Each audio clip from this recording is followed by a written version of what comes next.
에리 프롬이 쓴 소유냐 존재냐라는 책이 한때 많이 읽혔습니다. 프롬은 이 책에서 인간을 크게 두 부류로 나눕니다. 소유지향적인 인간과 존재지향적인 인간.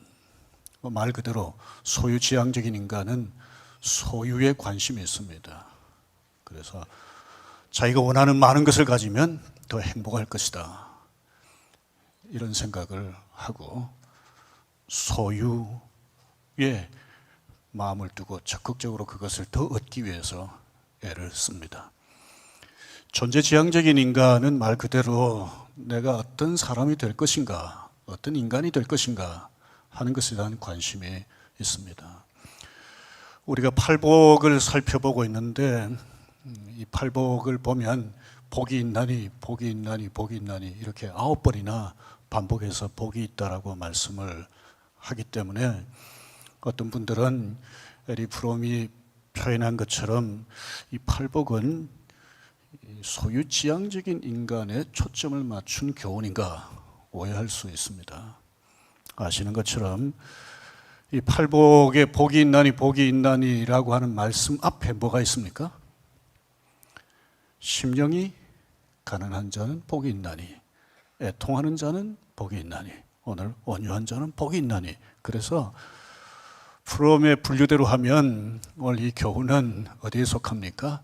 존재지향적인 인간이 되는 것에 초점을 맞춘 교훈이다, 이렇게 말할 수 있습니다. 오늘 세 번째 복을 살펴보고 있는데요. 온유한 자는 복이 있나니 그들이 땅을 기업으로 받을 것이며, 이렇게 했습니다. 문제는 온유한 사람이 어떤 사람인가 하는 거죠.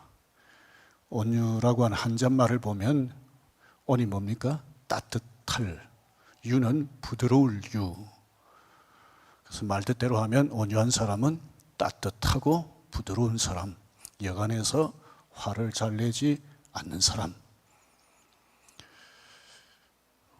신사같이 행동하는 사람, 이렇게 말할 수 있습니다. 그런데 성경이 말하는 온유한 사람은 이런 정의하고 조금 다릅니다. 비슷한 점도 있지만은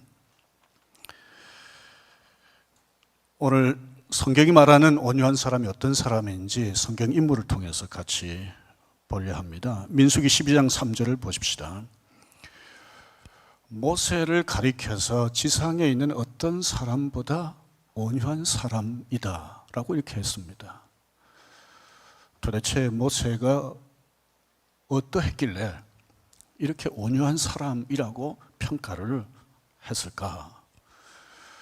우리 1절에 보면 모세가 구스 여인을 아내로 취합니다. 첫 번째 아내가 죽고 두 번째 아내인 것 같습니다. 두 번째 아내를 취한 것 때문에 1절을 보면 누나 미리암과 형 아론이 모세를 비방했습니다. 왜 비방했는지 구체적인 이유는 없습니다. 이런저런 짐작을 합니다만 그저 짐작일 뿐이고, 하여튼 이유를 모르나 동생의 새로운 아내에 대해서 축하하고 축복하기보다는 비방했습니다. 2절을 보십시오. 여기 보시면 또 이렇게 말합니다. 여호와께서 모세와만 말씀하셨느냐, 우리와도 말씀하지 아니하셨느냐. 그러니까 모세, 너와 우리가 별로 다를 게 없다. 왜 이렇게 말했습니까? 모세가 다른 사람들하고 다른 지도자 노릇하는 것을 이 두 사람이 인정하기 싫었던 겁니다. 말하자면 모세의 리더십을 공격을 했습니다. 다른 이스라엘 백성이 모세의 이 지도자됨에 대해서 시비를 건다 그래도 이 두 사람이 어떻게 보면 앞장서서 변호하고 막아야 되지 않겠어요? 그런데 이 두 사람이 동생의 지도자됨에 대해서, 지도자 노릇하는 것에 대해서 썩 마음으로부터 받아들이면서 존중하지 않았던 것 같습니다. 형과 누나가 모세를 공격을 했는데 저와 여러분이 모세였다면 어떻게 반응을 했을까요? 우리 교회 초창기였습니다. 제가 40살도 채 되지 않을 때였으니까 젊었었죠, 그때. 우리 장로님들 가운데는 아버지 같은 분들이, 연세 많은 분들이 몇 분 계셨습니다. 뭐 다 저보다 연세가 다 많은 분들이었죠. 제가 뭐 가장 나이가 어렸습니다. 그럼에도 불구하고 장로님들이 저를 참 존중해 주셨어요. 목사라고 귀하게 여겨 주셨습니다. 제가 부족한 점이 많았음에도 불구하고 이런 분들 때문에 제가 이제 교회 목사로 섬기게 되었는데, 그 즈음에 어떤 분이 말하자면 저의 뭐 목사로서의 그 리더십에 대해서 지적을 하셨어요. 뭐 다른 게 아니라 어떤 그 제안을 하셨는데, 제가 그랬습니다. 장로님, 그건 저한테 맡겨주세요. 제가 목사로서 지혜롭게 알아서 잘 하겠습니다. 그렇게 하고 넘어갔습니다. 그 뒤에 또 그러시는 거예요. 또 다른 분이 또 한 번 그 말씀을 하셔서, 그때는 제가 더 이상 참지를 못하고 당회를 하다가 말고 자리에서 일어나 밖으로 나왔습니다. 제가 온유하지 못했기 때문에 그렇습니다. 지금 생각하면 참 부끄러운 일인데요. 그런데 모세는 어떻게 했습니까?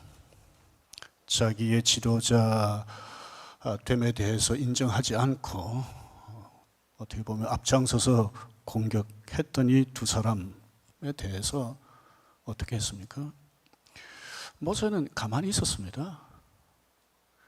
뭐 분노하거나 뭐 자기가 어떤 식으로든지 대응하지 않았어요.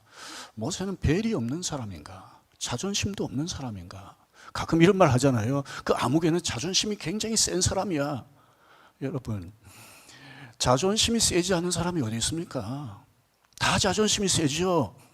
그런데 이런저런 이유 때문에 마치 어떤 때는 자존심이 없는 사람처럼 참는 거죠. 가만히 있는 거죠. 모세도 자존심이 아주 센 사람이라고 할 수 있습니다. 그럼에도 불구하고 가만히 있었습니다. 왜 그랬을까요? 자신을 비방하는, 모욕하는 이 두 사람에 대응할 힘이 없어서가 아니라 온유했기 때문입니다. 모세가 모욕적인 말을 해도 잠잠하고 가만히 있으니까 하나님이 가만히 계시지 않고 나서셨습니다.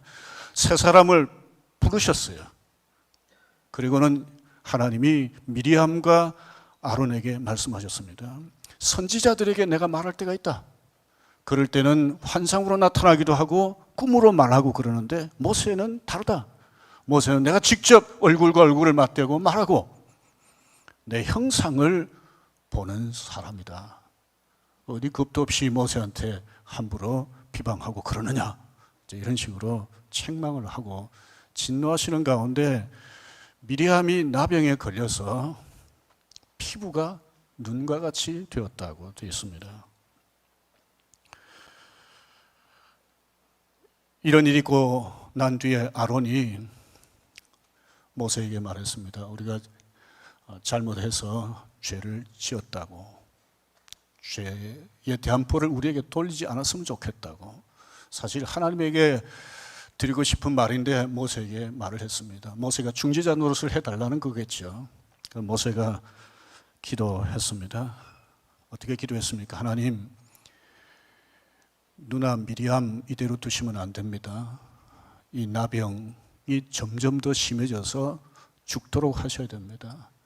그래야 다시는 이스라엘 백성이 하나님이 세우신 저에 대해서 함부로 말하지 않을 겁니다. 그리고 하나님, 저 형 아론도 그냥 두시면 안 됩니다. 이렇게 했습니까? 그렇게 하지 않았습니다. 12장 13절을 보십시오. 하나님이 원하건대 그를, 미리암을 고쳐 주십시오. 자기가 병들게 한 게 아니고 어떻게 보면 인간적으로 이렇게 할 수도 있죠. 하나님이 진노하셔서 벌 내리신 거니까 가만히 있으면 뭐 하나님이 알아서 하시지 않겠어요.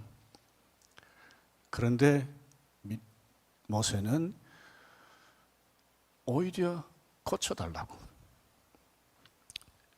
모세가 온유했기 때문입니다. 그래서 온유가 뭐냐 그러면 어떤 사람이 나를 비방하고 모욕을 주고 내 자존심을 크게 상하게 해도 그것 때문에 분노하고 보복하지 않을 뿐만 아니라 모세처럼 오히려 그 사람을 위해서 축복하며 기도하는 것, 이것이 온유입니다.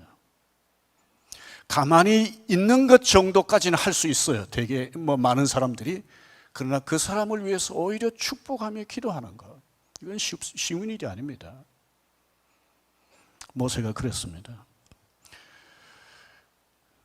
베드로전서 3장 9절을 보십시오.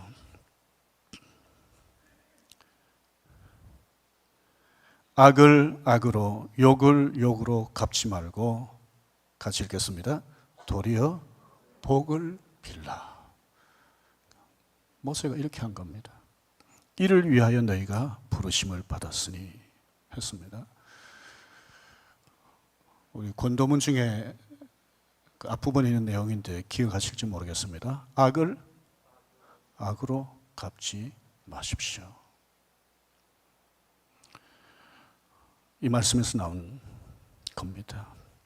악을 악으로 갚지 않고 선으로 악을 이기는 것이 온유입니다. 온유한 사람은 복을 받는다고 그랬는데 어떤 복입니까? 땅을 기업으로 받는다고 그랬습니다. 땅을 기업으로 받는다는 말이 무슨 뜻일까? 한 세 가지로 나누어 보겠습니다. 첫째는 지금 이 세상에서는 땅이 없어도 미래의 새 하늘과 새 땅을 누린다고 볼 수 있습니다. 누구보다 온유하다고 모세가 인정을 받았는데 가나안 땅에 들어갔습니까? 못 들어갔습니다. 땅 한 평 없었습니다. 나는 마음이 온유하고 겸손하다고 예수님이 말씀하셨는데 예수님은 또 이렇게 말씀하셨죠. 여우도 굴이 있고 공중의 새도 깃들 곳이 있는데 인자는 머리 둘 곳도 없다. 예수님도 이 땅에서 많은 땅을 소유하고 그렇게 사신 분이 아닙니다. 성경이 기록된 시대나 기록 역사를 보면 믿음으로 하나님을 소망하면서 온유하게 살지만은 땅을 하나님께로부터 많이 받아가지고 누린 사람들이 얼마나 되는가 살펴보면 그렇게 많지는 않아요. 오히려 있던 땅도 믿음으로 살기 때문에, 온유하게 살기 때문에 빼앗기는 경우도 많았습니다. 오늘날 또 믿음으로 온유하게 살지만 땅을 가지지 못한 그리스도인들이 적지는 않습니다. 베드로후서 3장 13절 말씀을 보십시다. 우리는 그의 약속대로, 하나님의 약속대로 의가 있는 곳인 새 하늘과 새 땅을 바라보도다. 초기 그리스도인들은 이 세상에서 땅이 없어도 그것 때문에 하나님이 왜 땅을 주신다고 그랬는데 그 약속 지키지 않느냐, 이렇게 하나님 앞에 불평하지 않고 하나님이 허락하실 새 하늘과 새 땅, 이것을 장차 누릴 것을 소망하면서 이 땅에서 나그네로 살면서 믿음으로 온유하게 살기 위해 힘썼습니다. 온유한 그리스도인들이 지금 이 세상에서 땅을 기업으로 얻지 못해도 미래에 하나님이 주실 새 하늘 새 땅을 누립니다. 두 번째, 이 세상에서 하나님이 주시는 땅을 누리고 땅이 제공하는 풍성한 복들, 예를 들면 건강이나 물질이나 평화 같은 것을 누립니다. 오늘날 땅은 다양한 용도로 사용이 되지만 이스라엘 백성에게 있어서 땅은 집을 짓고 농사 짓고 목축을 하는 삶의 터전이었습니다. 하나님께서 이스라엘 백성에게 가나안 땅을 선물로 주시고 이스라엘 백성이 그 땅에서 그 땅이 주는 많은 것들을 누리면서 하나님의 샬롬을 누리며 살도록 하셨습니다. 만약 하나님께서 이스라엘 백성들이 범죄하면 그냥 두지 않겠다고 그랬는데 실제 이스라엘 백성이 하나님 앞에 범죄할 때 그 땅이 흉년이 들어서 땅에서 소득을 얻기 힘들게 하셨습니다. 때로는 외적의 침입을 받게 하셨고 심지어는 남의 나라 땅에 포로로 잡혀가게도 하셨습니다. 그러니까 땅이 주는, 하나님이 허락하신 그 땅이 주는 풍성한 은혜를 누리지 못하도록 하셨죠. 하지만 회개하고 하나님 말씀 순종하고 하나님을 소망하며 살면 하나님이 주시는 땅에서 하나님이 주시는 것들을 풍성하게 누리며 살게 하셨습니다. 시골 교회에서 목회하면서 평화 환경운동가로 활동하는 임낙경 목사라고 하는 분이 있습니다. 이분이 어느 신문 기자와 인터뷰하면서 한 고백입니다. 땅 3,000평과 집 한 채를 달라고 하나님 앞에 기도했습니다. 그런데 저녁에 생각해 보니 온유한 자가 땅을 기업으로 받는다는 성경 구절이 생각이 나서 기도를 정정했습니다. 그리고 이렇게 기도했습니다. 하나님, 땅 달라는 기도는 취소합니다. 대신에 마음이 온유하게 해 주십시오. 그랬더니 하나님이 나에게 땅을 10,000평, 20,000평 주셨습니다. 기도를 취소한 덕분에 땅이 많아졌습니다. 이렇게 얘기를 했습니다. 이 임낙경 목사처럼 하나님이 실제로 하나님을 소망하며 온유하게 사는 사람들에게 하나님이 땅을 주실 수 있죠. 그리고 그 땅에서 나는 많은 것들을 누릴 수 있게 하시죠. 그런데 임낙경 목사에게 땅을 주셨던 것처럼 주시지 않을 때도 있습니다. 이럴 때는 하나님이 땅에서 나는 많은 것들을 다른 방식으로 누리게 하십니다. 하나님이 비록 이 땅에 땅은 없지만은 이런저런 방식으로 온유한 하나님의 사람들의 필요를 채워주십니다. 하나님이 보호해 주시고요, 일용할 양식을 공급해 주십니다. 시편 37편 11절 말씀을 보십시오. 여기 보면 마태복음 5장 5절하고 비슷한 내용이죠. 그러나 온유한 자들은 땅을 차지하며, 뒤에 같이 읽겠습니다. 풍성한 화평으로 즐거워하리로다. 마태복음 5장 5절에는 없는 말씀입니다. 그러니까 온유한 자들에게 하나님이, 이 말씀은 땅에서 나는 많은 것들을 통해서 풍성한 것을 누리고 하나님이 주시는 샬롬을 누리게 된다는 그런 뜻으로 우리 볼 수 있지만, 또 이 말씀을 이렇게도 볼 수 있는 것이죠. 비록 이 땅에서 눈에 보이는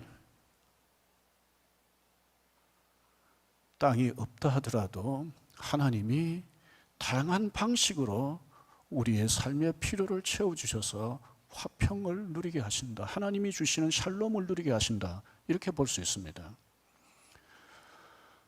최근에 식당에 갔는데 식당에 들어오는 사람들이 이제 보이는 쪽에 제가 앉았어요. 근데 굉장히 이렇게 탁 눈에 띄일 정도로 아주 외모가 뛰어난 어떤 여성하고 남자가 이제 식당에 들어오더라고요. 저하고 그렇게 멀지 않은 곳에 앉았습니다.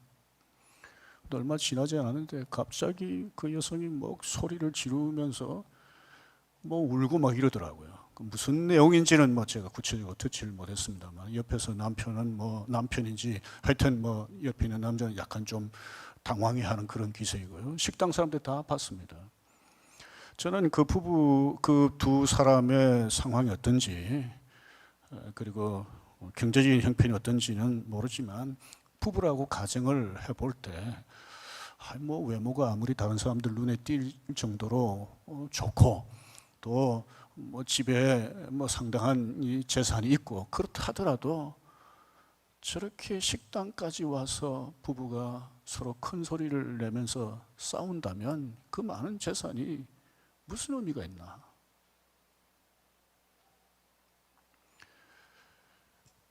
많은 것을 가지고 있어도 서로 불화하면 행복하지 않습니다. 비록 땅이 없어도, 가진 것이 많이 없어도 서로 온유하면, 남편은 아내에 대해서, 아내는 남편에 대해서 온유하면 어떻게 되겠습니까? 서로에 대해서 감사하고 서로 귀하게 여기고, 그러면 그 가정에 샬롬이 넘치고 행복한 거죠.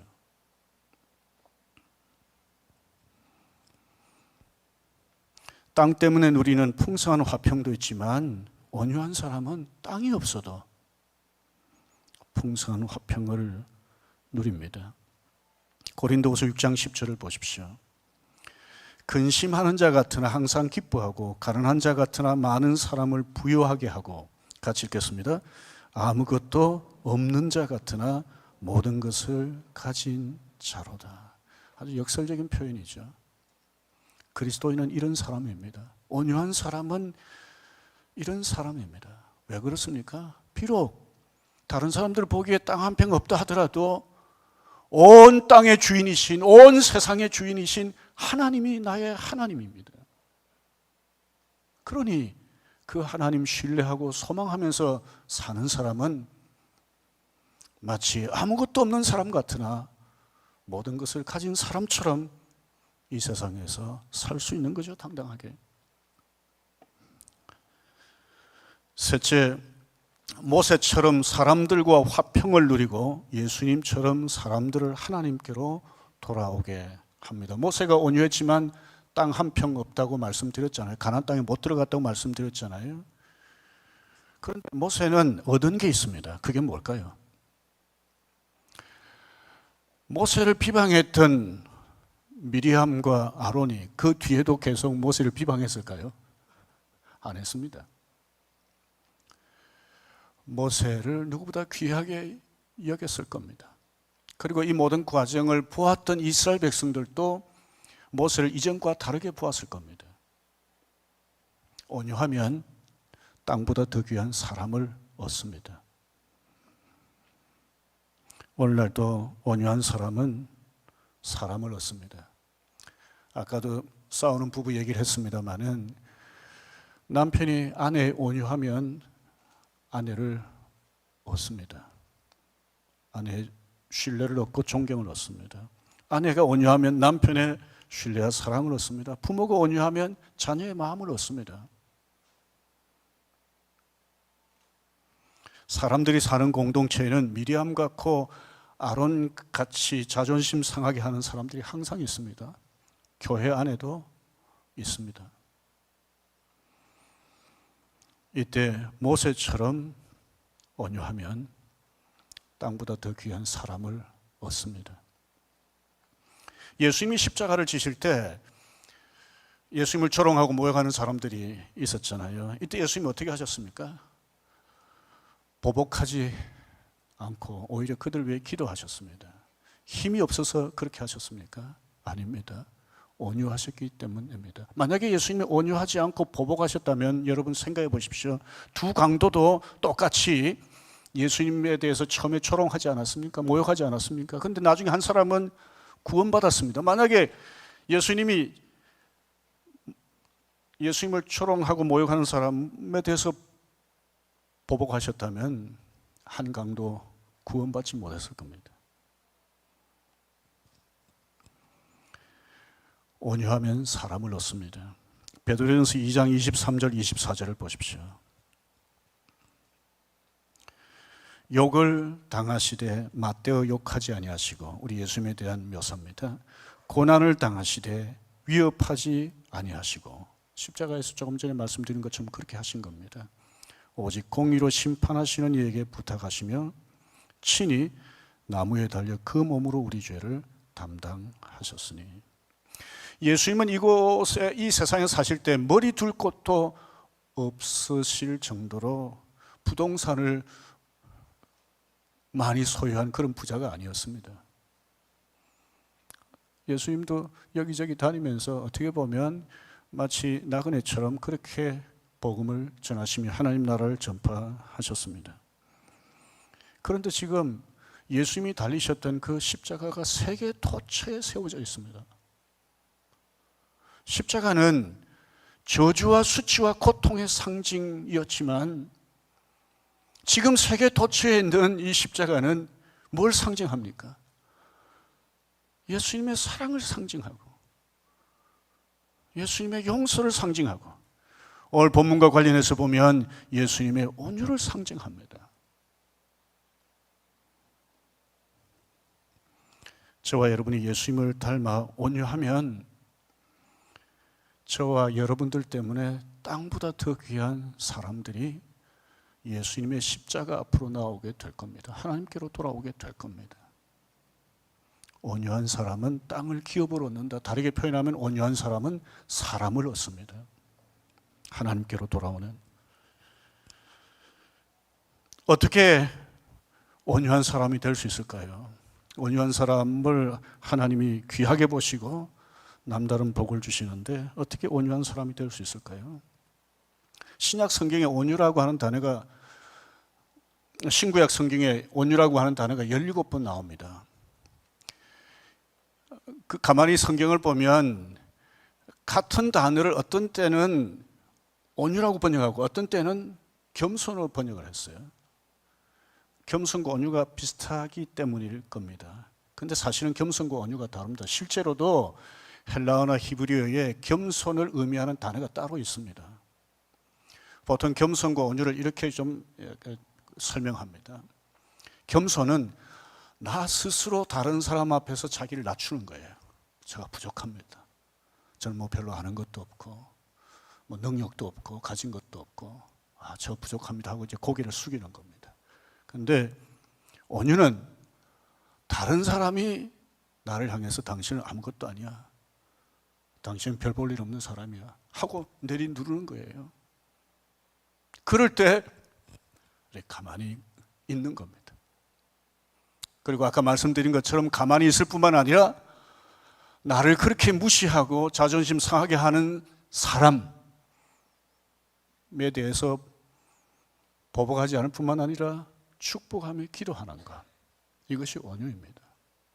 그래서 겸손하기도 쉽지 않습니다.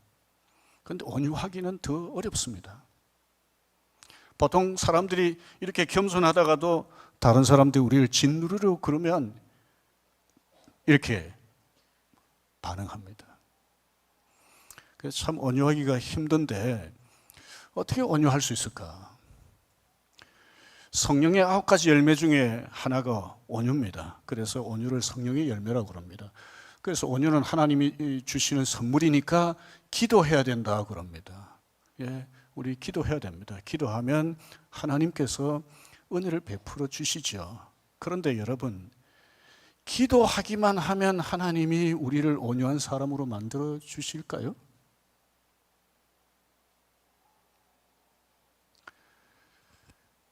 많은 사람들이 너무 쉽게 온유해지려고 하는 것 같아요. 기도하기만 하면 온유해진다면 참 쉬울 것 같아요. 그렇지 않습니다. 온유하기 위해서 우리가 해야 되는 게 있습니다. 마태복음 11장 29절을 보십시다. 예수님께서 하신 말씀입니다. 나는 마음이 온유하고 겸손하니 나의 멍에를 메고, 그 다음에 뭐라고 표현했습니까? 내게 배우라고 그랬습니다. 예수님에게서 다른 것도 배워야 되지만 온유해지는 법도 배워야 됩니다. 온유는 열심히 기도하면서 배워야 합니다. 히브리서 5장 8절 9절을 보십시오. 그가, 예수님은 하나님의 아들이시면서도 받으신 고난으로 순종함을 배워서 온전하게 되셨은즉, 여기 온전하게 되었다는 이 표현 속에는 온유도 들어가 있습니다. 예수님이 공사역 시작하실 때 사탄이 유혹하기 시작했습니다. 예수님 돌아가실 때까지 사탄이 다양한 방식으로 유혹했습니다. 예수님이 십자가에 달리셨을 때 많은 사람들이 예수님을 향해서 모욕하고 조롱했습니다. 이때 예수님이 참으셨어요.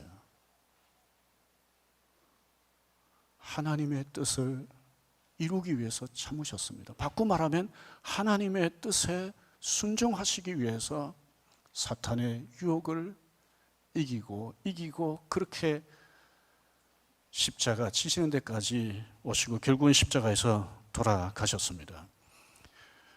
예수님의 이런 고난의 과정, 십자가를 지시는 이런 과정에서 하나님께 순종함으로 온전하게 되신 것처럼 우리도 온유한 사람이 되기 위해서는 하나님이 우리에게 원하시는 하나님의 뜻을 계속 순종해 가면서 점점점 더 온유한 사람으로 성장해 가는 거죠.